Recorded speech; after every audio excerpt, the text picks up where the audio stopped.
Біздің күнделікті күйбең тіршіліктің күнтізбесінен демалысқа бөлер уақыт табу қиын. Ал ұсынар бағдарламамыздың аясында сіздер қызықты әлемге саяхат жасап, аңшылық пен балық аулаудың қыр-сырына қанық боласыздар. Әр апта сайын біз сіздерді Қазақстанның көз тартар ең көрікті аймақтарымен таныстырамыз.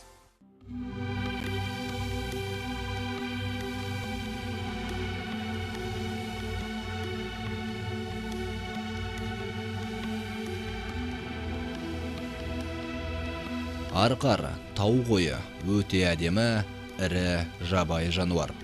Ең үлкен арқарлар биіктігі 125 сантиметр, ал салмағы 200 келіге дейін барады. Ал мүйізі ірілеу өседі, өте қатты сезімтал болады. Ұрғашыларының мүйізі кішкентай, әлсіздей болып беріледі.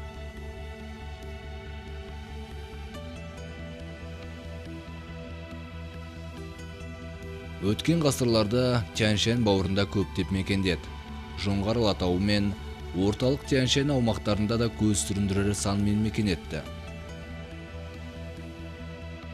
Онан бөлек оңтүстік Алтай тауларынан кездестіруге де болатын. Бірақ соңғы жылдары арқарлар саны азайып барады. Әрине оған басты себепкер адамдар. Жолсыз, жазық далаларға көптеп қоныстана рұқсатсыз жасалынған аңшылықтар әсері Шу, іле жоталары мен оңтүстік Алтай тауларынан ығыстырып жіберді.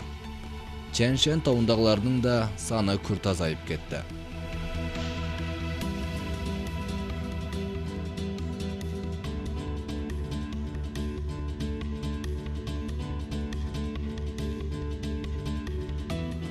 Арқарлар көбінде өте биік тау тастарды мекендейді. Тек кей сәттерде ғана аласа жоталарға түскені болмаса. Олар топ болып бір жерді ғана қонысын айналдырады. Адамдардан алыс, қорегі, жетерлік аумақтарды. Теріскей Алатау аймағындағы аңшылық шаруашылық қожайына соңғы мәліметтерге сүйене өз төңірегінде Тянь-Шань арқарларының 1400 басы қалғандығын айтқан еді. Бірақ бұл мәлімет көп мемлекеттік қызметкерлерді таң қалдырды. Өйткені олардың жинаған деректері бойынша Қазақстан аумағында мекендейтін арқарлар саны бар жоғы 1300 бас қана болған. Әдеби кітапты қолға алып, 90-шы жылдарда Теріскей Алатауындағы зоология институтының мамандары барлық тау тасты аралай, есептеу жұмыстарын жүргізіп, тек 200-дей бас қана тау қойларын тізімдеген еді. Артынша, осы маңға арнайы екі аңшылық шаруашылықтарын орналастырысымен аталмыш жабайы жануарлар саны тез арада көбейе бастады. 2009 жылы зоологтар мен мемлекеттік бақылау қызметкерлері тікұшақпен тау тастағы арқарлар санын қайта санады. Сол уақытта бір ғана шаруашылықтан 1400 бас арқар басын тізімге енгізген болатын. Ал келесі екінші шаруашылықтан тек 400 бас арқарды тізімге тіркеді. Одан бөлек, сол маңайда басқа да шаруа қожалықтары бар бүгінгі таңда жұмыс жасап жатқан. Ол маңдардан да жабайы жануарларды тіркеуге болатындығын ескерді мамандар. Осылайша сандар сәйкессіздігі оларды жаңалдырып жіберді. Сол себепті де жеткізілген ақпараттардан оқи бергенше көзбен көріп, анығына жету керек деп шешілді.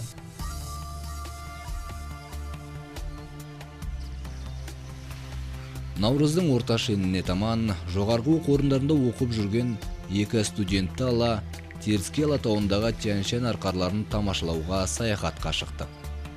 Жоспар бойынша жарты жолды көлікте өткіземіз дегенбіз. Бірақ Қарқара өзеніне жету мүмкін болмады. Тас жол жарылып, көлік жүрусіз болып кеткен. Ал ауа райы тіпті нашарлады. Салқын жел мен батпақты жолы саяхатымызға қауіп төндірді. Көңіл күйіміз түсіп кеткенімен, жоспарлаған бағытымыздан қайтуды ойламадық. Көлік өте алмайтын жолдарды атпен жүріп өтуге болады екен. Сол себепті біздерге осы жолымызда қауіпсіз көлікті жалға алуға тура келді.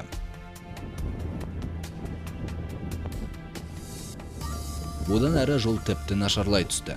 Қатты боран аттардың жүрісін баяулата түсті, аяқтан шалып. Аттар қарға батып, ары жүруге қашқақтады. Ал біз түнемек болған кішігірім ауылға дейін әлі де бірнеше шақырымдай жер бар еді.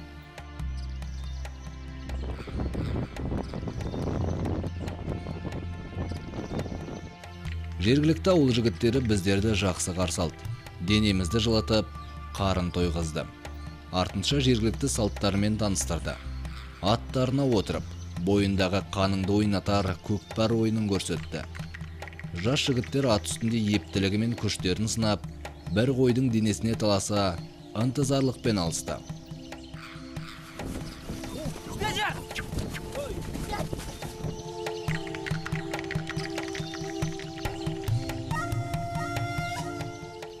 Ертеңінде Теріскей Алатау бауырына шаңғымен жолымызда жалғауға тура келді. Екі адам шаңғымен, біреуіміз қар көлігімен шықтық. Жол бойында шаңғылардың мықтылығын аңғардық. Таңға жуық қар техникасын қатқыл жол жақсы ұстағанымен, көктемгі жыламақ қарды ерте жүрісті қиындатты. Қар техникасы қайта батып, жол бойы соны шығарумен әуре болдық.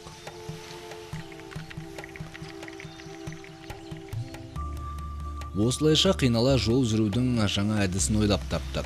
Екі адам шаңғымен бірнеше шақырым қалға түсіп алыстайды да, артынша бір адам екі шаңғымен қайта келіп, үшіншімізді алып жүрді. Әрине мұндай қозғалыс саяхатымыздың көп уақытын алғанымен, баяу болса да алға жылжып отырдық. Бірінші күні 30 жүріспен 8 шақырымды артқа тастадық. Жоғары көтерілу қиындығынан барлығымызды аяқтан құладық шаршап. Түнеуге дайындалу керек болғандықтан, үлкен шыршаның түбіне орналаса бастадық. Қураған шырша бұталарынан от жағып, палаткамызды құрдық. Сколько лавин у вас сошло? 5. Бес қар көші орын алды. Әрең үлгердім өтіп. Көшкін жүрісімді тездетті.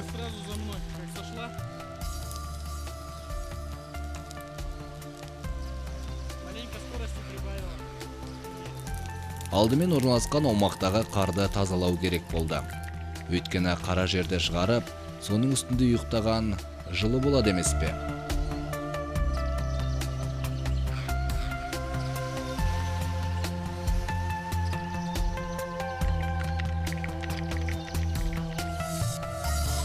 Осылайша түн тыныш өтті.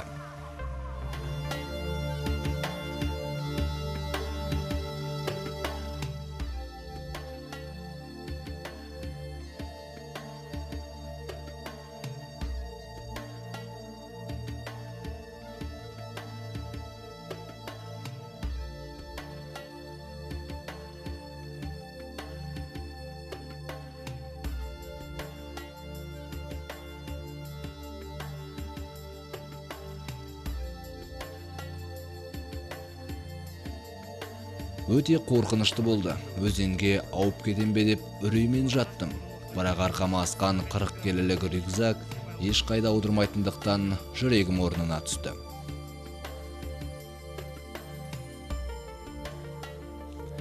Таң ата жинала оң жақ аймаққа өтіп, Көлжар аңғарымен алға жылжыдық.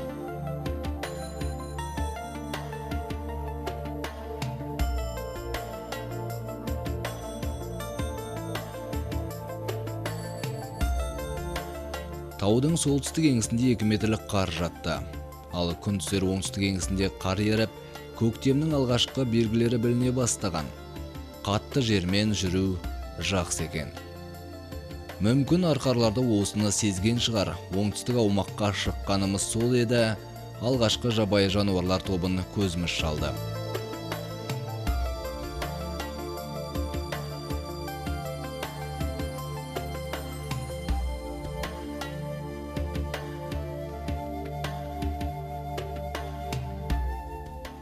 Көлжар аңғарымен жоғары көтерілген сайын көзімізге сан түрлі жабайы жануарлар мен жәндіктер кездесе бастады.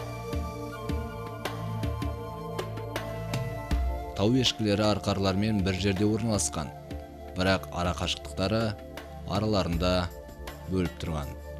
Тау ешкілері тау жартастарында жыртқыш аңдардан, яғни қасқырлар мен қар барыстарынан қауіпсіз орындарда орналасса, арқарлар одан да биік тау бөктерлеріне жиналыпты. Өйткені бұл жабайы жануарлар өздерінің жылдамдығына сенеді. Тау ешкілерде альпинистік қасиеттері болмағандықтан. Қазақстан аумағында сарапшылардың мәліметінше, тау арқарларының 6 түрі мекендейді екен. Алтай арқарлары еліміздегі Алтай тауының биіктігінде мекендейді.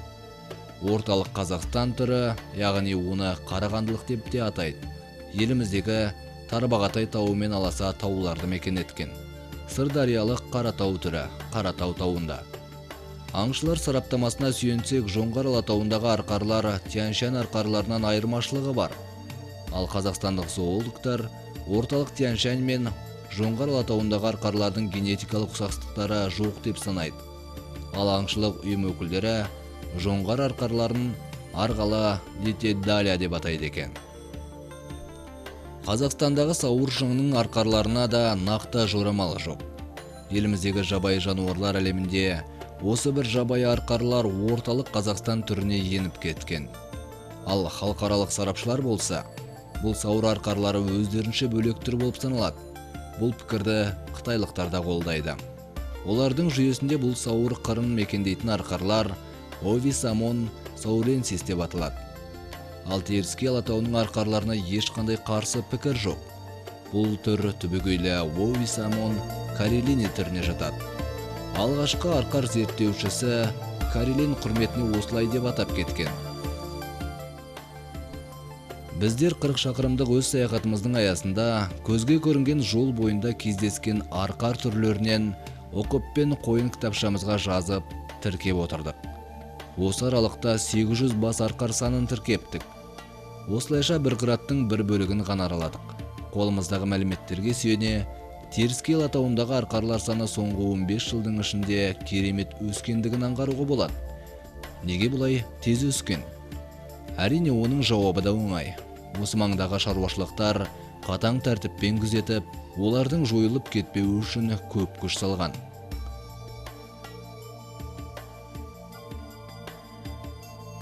Көптеген ғалымдар осы бір жабайы жануарлардың саны күрт төмендеп кететін себебі орналасқан аумақтарындағы шаруашылықтардың ашылуы, жайылым жерлердің тарылып, сүреңсіз аумақтарға ауы дейді. Өйткені шаруашылық малдары, жайылған малдардан арқарлар өздері қауып кетеді. Сол себепті де осы бір келеңсіздік жай ғана браконьерлік аңшылықтан да қатты кері әсерін тигізетіндігін бүгінде ғалымдар дәлелдеді. Кей жандар бұл ақпарға қарсы болуы да мүмкін. Өйткені өздерінің жайлы жерлерін тастағылар келмейді ғой. Өйткені осы бір шаруа қожалықтары ел экономикасының өсуіне өз үлестерін қосып отырған сала. Мал жайылымдарын кеңейту олар үшін маңызды. Бірақ мысал келтірейікші. Бизнес орталығын ашқанның ыңғайлы әлде балалар орталығын жасаған дұрыс па?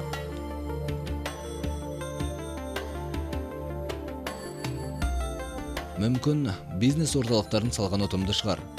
Бірақ жай бизнес орталық ғимараты тұрған қалада кім тұра алады, жанында балалар орталығы болмаса? Егер қара базардағы арқар бағасы мен қарапайым мал бағасының айырмашылығы жер мен көктей. Бірақ жергілікті халық осы бір жабайы жануарлар санын сақтағаннан не ұтамыз деген ойынан арылар емес.